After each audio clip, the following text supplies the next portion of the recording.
Good.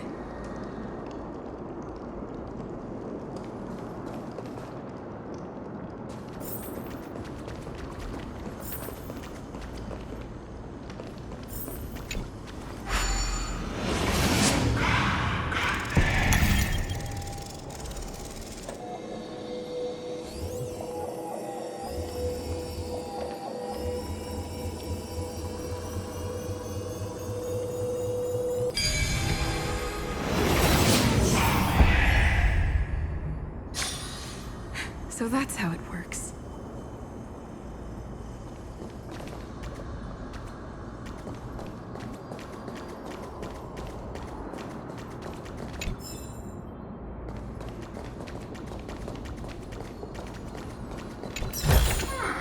Is that all?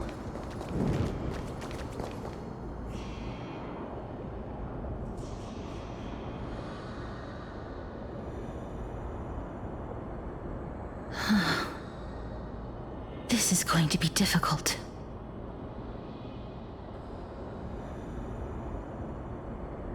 I'm familiar with this kind of mechanism. But I've never repaired broken chains. If I was more powerful, I would be able to carry one person with each limb and fly the four of us to the other side. The Rune of Recollection is here, but I can't find the miracle orb anywhere. So weird. Oh, could it be in that collapsed tower in the distance?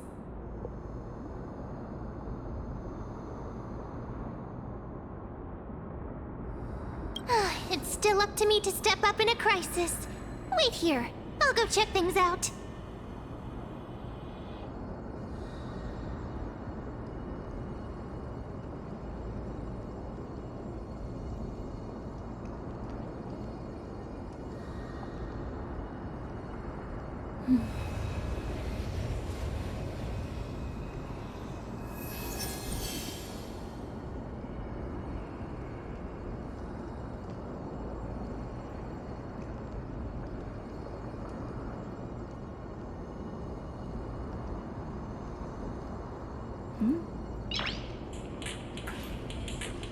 Noise.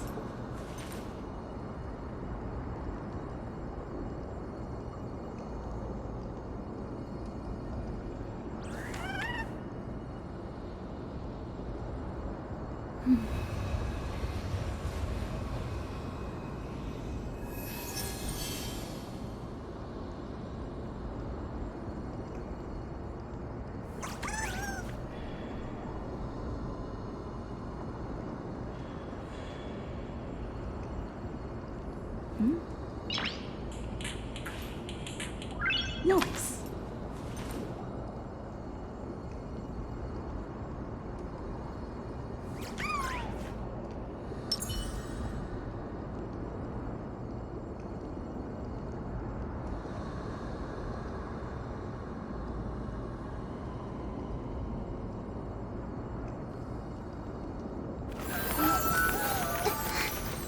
It's a portal. We'll pass it on as fast as we can. Let's go.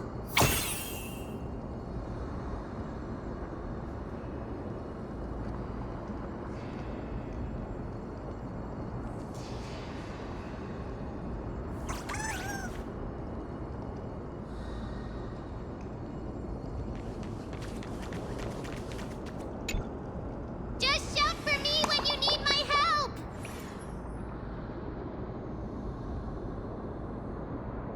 Got it! Just leave it to me!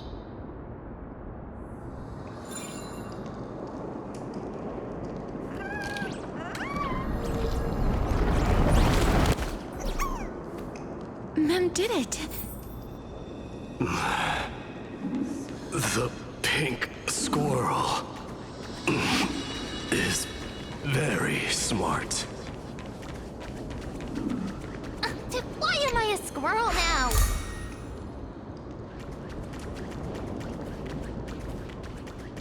The miracle's range is limited. Please come a little closer. Aren't I a good fit for Orynyx's priest? Of course. You're the most competent priest ever.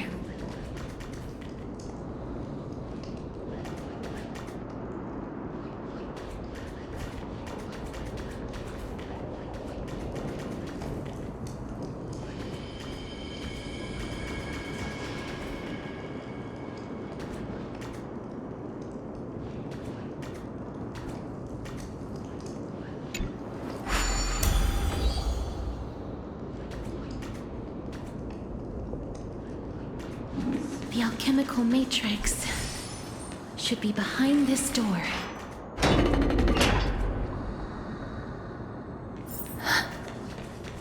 Is that...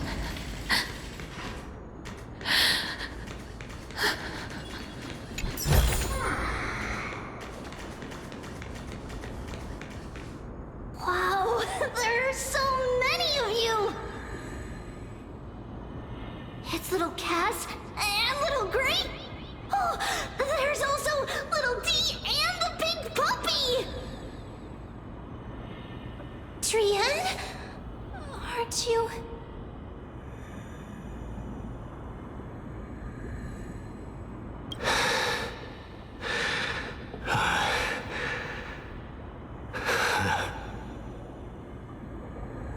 This is the first time I've encountered a deceased friend while going upstream in the River of Souls.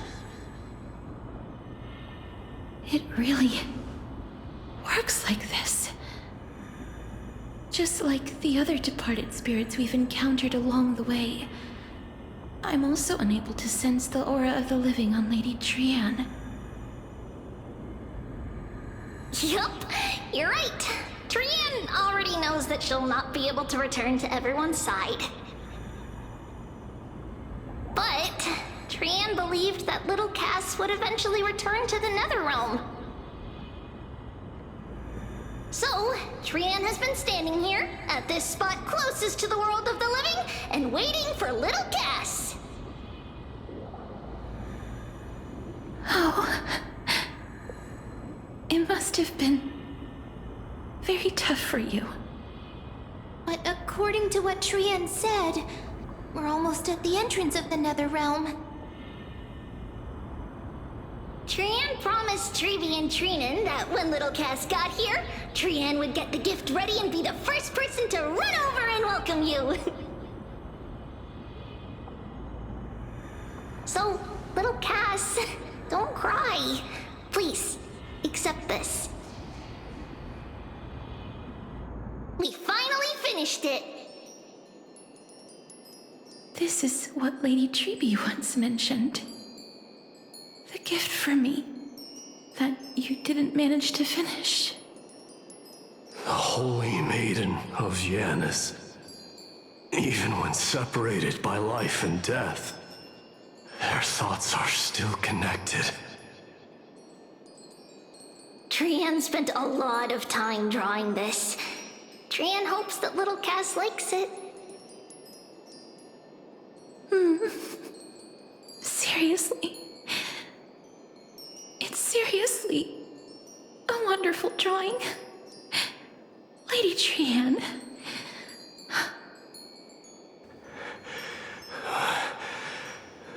This is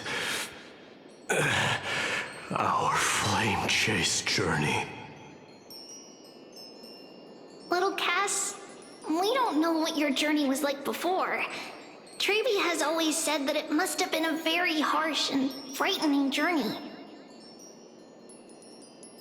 But little Cass no longer has anything to fear now, because everyone is here with you in this flame chase journey! That's right. Only now, when I see Lady Trian's gift, do I realize that I've already obtained so many things I would never have dared to dream of since I embarked on the flame chase journey. It's the first time I've gained so many companions. The first time I picked up the hobbies of crafting and photography. The first time I had dinner with someone else. The first time I went to the market to buy the Chimera doll I'd liked for a very long time and hugged it to sleep. The first time I wore a dress personally made by Lady Aglaya. The first time I went for a walk with Lady Treeby, Lady Trian, and Lady Trinan. The first time I enjoyed the night breeze and looked up at the stars with Miss Hyacinth. The first time I took care of Dromesis with the Trailblazer.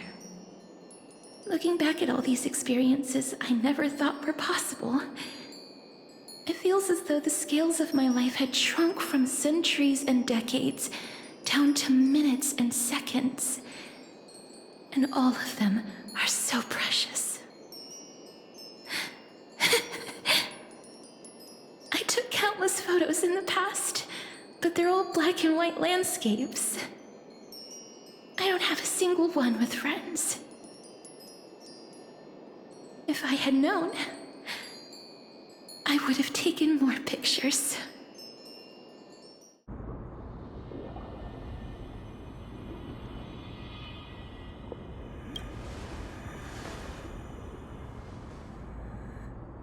Trian says yes!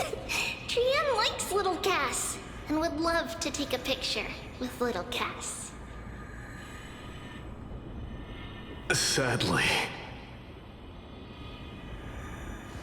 being departed souls, our images cannot be captured in the world of the living.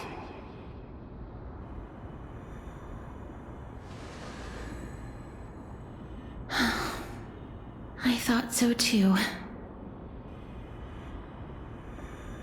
What?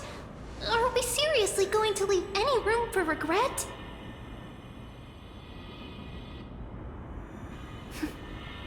There won't be any regrets. This vivid drawing surpasses any photograph from the world of the living. Little Cass smiled. Treeby, Trinan, and Trian's wishes finally come true!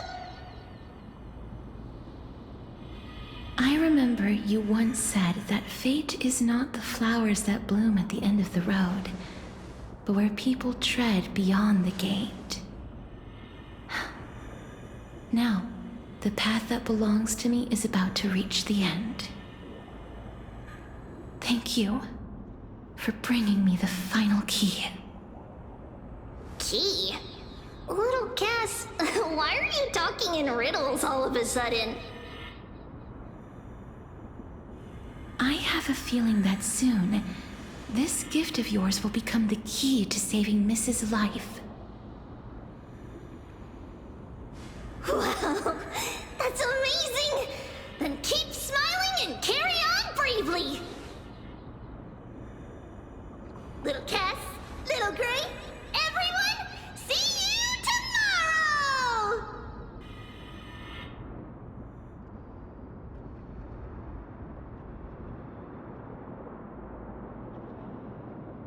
Lady Trian. The aura of this place. We have indeed reached the end of the stream of souls. If I go any further, I might lose myself. I must leave now, for the black tide still wreaks havoc in the realm of the living.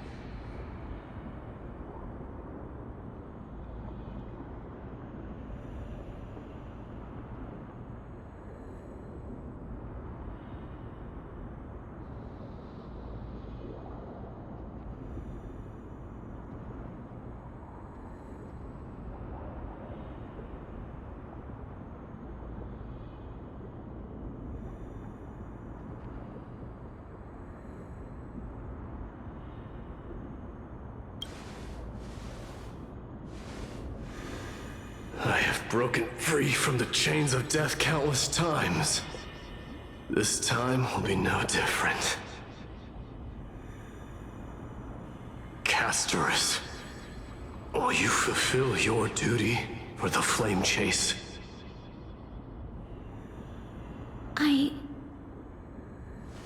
I have yet to make my decision, Lord Mighty.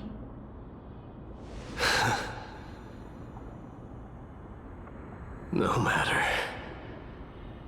Make the choice your heart desires. Even if it takes 1,000 years of waiting. I will continue to fight till I die. Then rise from death. Till the miracle descends.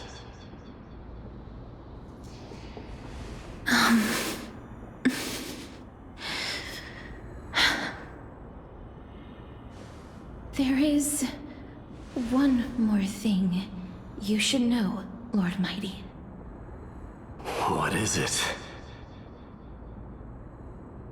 Professor Anaxa may have deduced the principles behind the Era Nova. You and I may be reincarnated as strife and death in the next cycle, becoming calamities wreaking havoc upon the world. I see.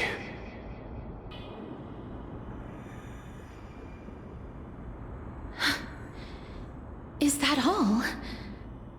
Are you going to accept such a fate without complaints? Do you have a strategy to shatter the shackles of our fate? I haven't found it yet. Perhaps I never will. Then, cease wasting your thoughts on futile matters. Control what little you can. And when fate's inescapable grasp comes, resist it with the strength of your mighty will.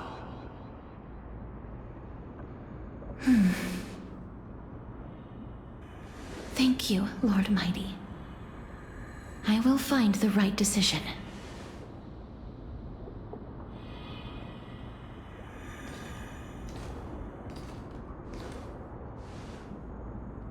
In the name of strife, may you meet a fitting end.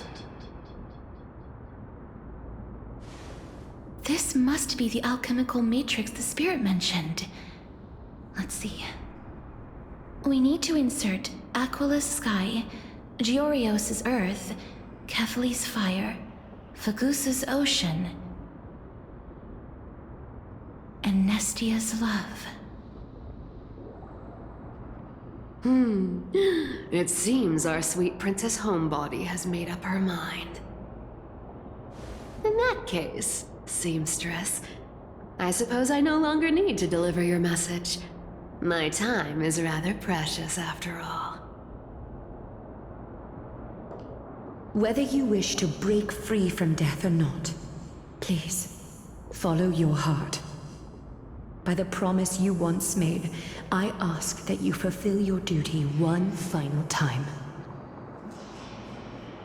Castorus, please, live as a human, and die as one. According to that alchemist, the final piece is supposed to be me. However, he is not privy to the past, and therefore cannot see the full picture. The past? I saw the twins of death in Kefali's memory, and now I am certain that I was one of them. The trial of the Hand of Shadow demanded taking the life of your family. I died during that trial, falling before the gate to the new world. And my sister, whom I never met, became the Titan Thanatos of this cycle. She was consumed with regret over my death, So she used the Titan's authority to reforge my soul. Yet, it also means she has never revealed herself to anyone, hidden away from the entire world. That's because the Titan she became already fell at the start of everything. They died for me, and now lie in slumber in the River of Souls. You mean Pollux? That's right. The River of Souls is no material river. It cannot be blocked by ordinary means. Only a divine corpse can prevent the dead from reaching the next world. And that's why we have to awaken Pollux from death before we can retrieve the core flame of death. We have to reforge its body with the power of alchemy. But Cass, if that alchemist speaks the truth, does that mean you're also part of the dragon body? According to those departed spirits, I was indeed born as the dragon's twin. But before we talk about that, have you heard the sighs?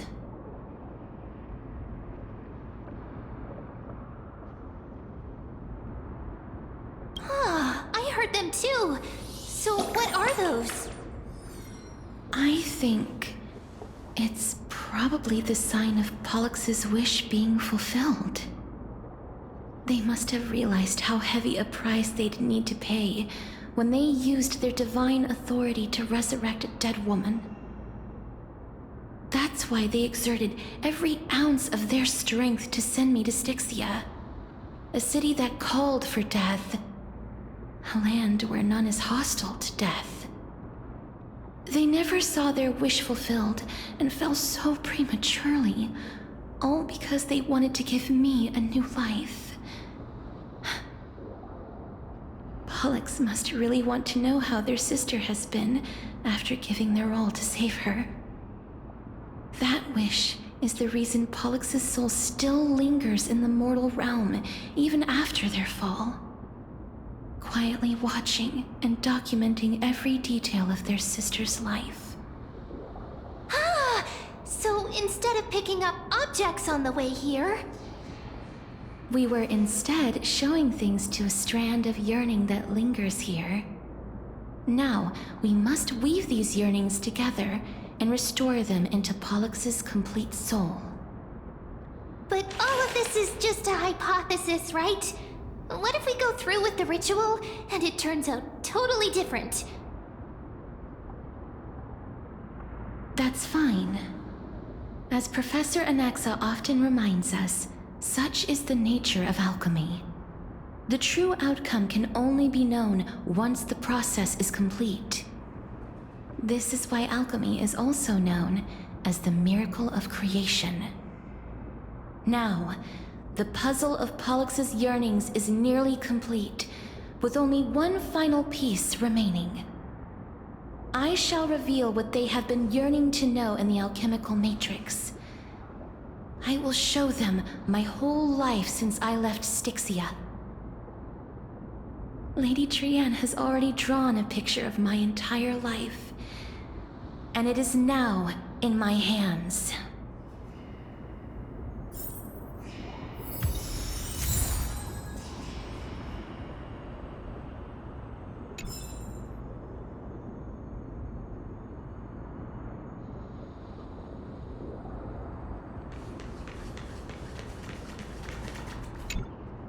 Then, let the ritual begin.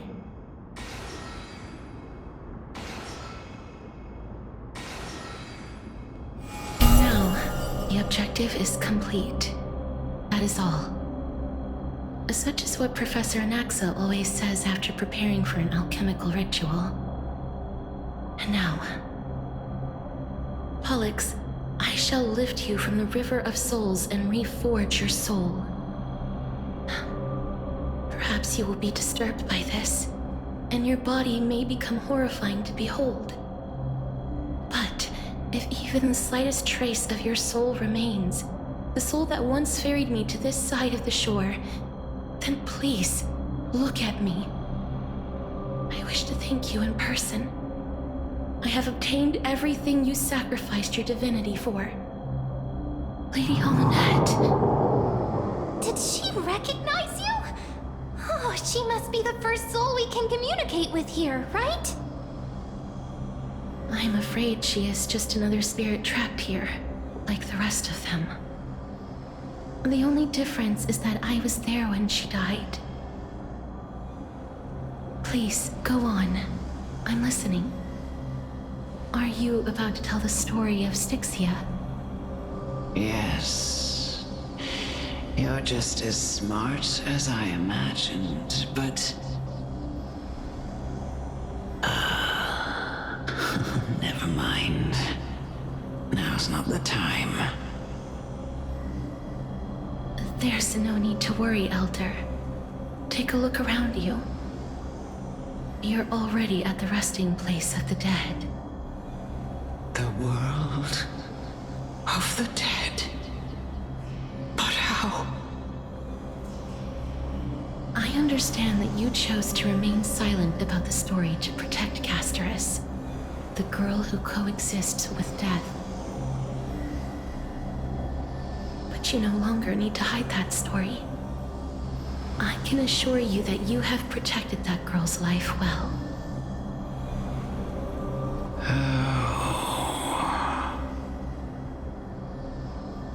Well, in that case, let me begin. Styxia, the pearl of the ocean, plagued by unwarranted calamity and ravaged by death in the fairy tale. It was the first city-state to shift their faith towards death, even before Idonia did. From where you stand now, I suppose that's a bit hard to believe. Right? Indeed. I cannot imagine that those from the Era Chrysia, blessed with eternal life, could ever yearn for death. I have pondered the same question, child. But I am afraid there is no clear answer to it. Journeys and epics are only glorious and magnificent because all things eventually fade to dust. That's how someone once explained to me why death isn't necessary to the world. But I still can't take that as the final answer. Would a world without journeys and epics be worse off? I take it the one who spoke this line was a general, or perhaps a warrior. I, however, did find some inspiration in these words. Would you like to hear my thoughts, Casterus? Please enlighten me, Lady Almanette. Though I have already made up my mind on how to handle the authority and core flame of death. Your words might truly guide me toward the path forward. You and I are neither warriors nor generals. Therefore, journeys and epics cannot truly resonate with us. But what if I reframe it like this? What if love is not a trait bestowed upon mortals by Nestia, but a blessing from death? Love. No one ever invented the word cherish in the era when life was eternal. For all the good things in the world can be revisited endlessly, and every bond formed carried no risk of being severed. The so-called Era Chrysia was an age devoid of both virtue and sin. People did not truly live. They simply existed, going through the motions without passion or purpose, then waiting for something to happen. Perhaps the people of Styxia chose to embrace death not out of fascination with its cruel and fearsome side, but instead became fixated and obsessed with the impulses and desires tied to a finite existence. Therefore, death is not a thing of fear and desperation, but... That's right, Casterus. It is the reason we shed tears when parting ways, and also the original spark that ignited the passion of mortals. If you truly intend to deprive the world of death, then be prepared to witness it return to a state of stagnation. I understand, Lady Amunet. Our limited lifespan shapes all that we know and love. Not even the Death Titan has the right to take that away from humankind again.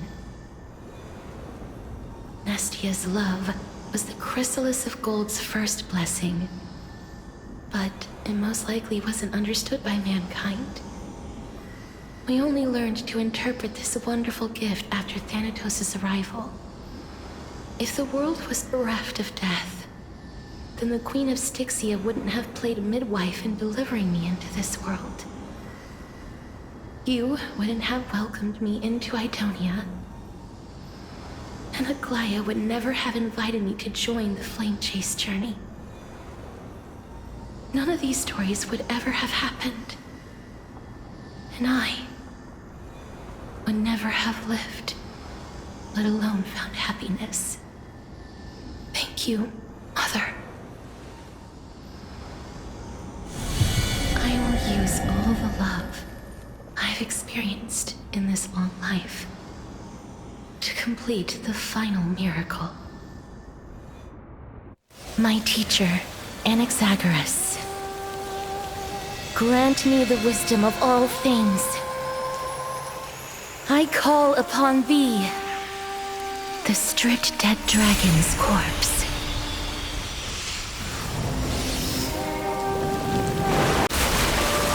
As above,